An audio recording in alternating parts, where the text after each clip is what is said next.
माझा अनुभव हा आहे, की मी 12वी बोर्डाचं माझ्याकडे पेपर चेक करायला यायचे हां. आणि त्यामध्ये काय झालं, की मला बोर्डाच्या कस्टडियन म्हणून माझी ड्युटी लागलेली होती हं. आणि ती ड्युटी अशी होती, की मला प्रत्येक सेंटरवर मला 12वी बोर्डाच्या प्रश्नपत्रिका पोहोचवाव्या लागायच्या. अच्छा. हां, तर ते ते ते काम जे होतं ते मोठं रिस्की होतं.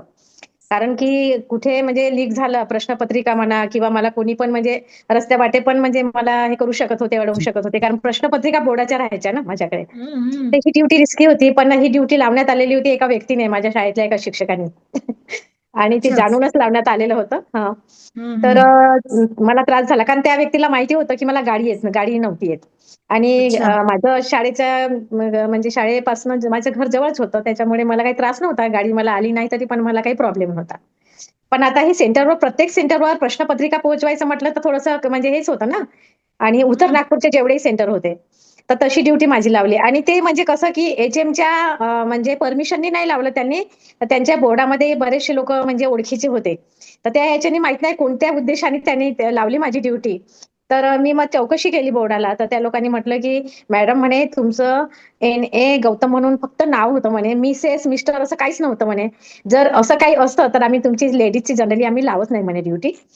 तर अच्छा. हां, लेडीजची जनरली लावत नाही. पण आता मिसेस जर असतं म्हणे, तर मग आम्ही नाही लावली असती म्हणे. कारण हे काम कसं पुरुषांचं आहे हे प्रत्येक सेंटरवर जाणं, पोहोचवणं. मग परत संध्याकाळी मग उशीर व्हायचा. कारण ते सगळं लेखाजोखा द्यावं लागायचं. ॲब्सेंट किती, प्रेझेंट किती विद्यार्थी, उत्तरपत्रिका मला पोहोचवाव्या लागायच्या. हे सगळं काम असायचं. तर मग मला थोडासा मनस्ताप झाला, कारण मला माहिती झालं, की त्या-त्या व्यक्तीने माझं जाणून-बुजून ड्युटी लावलेली होती. मी तशी विचारणा केली होती माझ्या एचएमला, की "सर तुम्ही लावली का माझी ड्युटी अशी?" ते म्हणाले, की "नाही मॅडम," म्हणे, "मी तर असं परमिशन दिलंच नाही. माहिती नाही कोणी लावलं तर." पण मला खात्री होती, की ज्या व्यक्तीने माझी ड्युटी लावली, त्या व्यक्तीचे बोर्डामध्ये बरेचसे लोकं परिचित होते. त्याच्यामुळे त्यांनी ते काम केलं. मनस्ताप खूप झाला, चिडही आली कारण की माझी त्यावेळेला मला गाडी येत नसल्यामुळे थोडं मला त्रास झाला. पण अचानक माझी मुलगी त्यावेळेला आली आणि तिला गाडी यायची, तर ती आली आणि मला खूप मदत झाली तिची.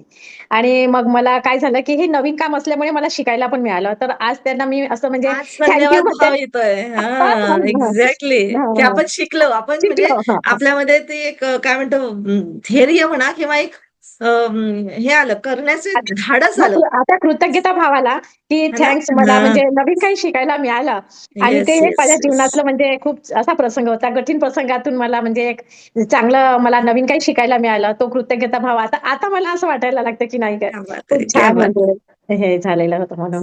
तसे खूप बरेचसे म्हणजे म्हणजे असे प्रसंग आहेत आणि जे आपल्या जीवनामध्ये आलं, जे त्यांचं काहीतरी म्हणजे हातभार लागला, ते सगळे आपल्या म्हणजे अगदी ग्रॅटिट्यूड आहे, कृतज्ञता भाव आणि त्याच्यामध्ये तुमचाही समावेश खूप खूप आहे. कारण की तुमच्यामुळे कारण आम्ही कसं आपण जीवनामध्ये असं आचरण करतो, तर असं वाटत नाही की आपण काहीतरी एक वेगळं करतो आहोत. पण आता कसं कळून चुकलं की नाही आपण काहीतरी चांगलं करत आहोत. हां. आणि समोरच्या व्यक्ती जर आपल्यावर खूप चिडत आहे, तर आपण एकदम शांत राहून एकदम म्हणजे स्वतःला एकदम ती एकदम हे होते, फिलिंग होते की नाही आपल्याला शांत राहायचं. हे एक क्या बात शिकायला मिळालं ना आम्हाला. ही किती मोठी गोष्ट झालेली आहे आमच्या जीवनामध्ये. आणि खरंच. हीच नाही अशा बऱ्याच गोष्टी म्हणजे शिकायला मिळत आहेत.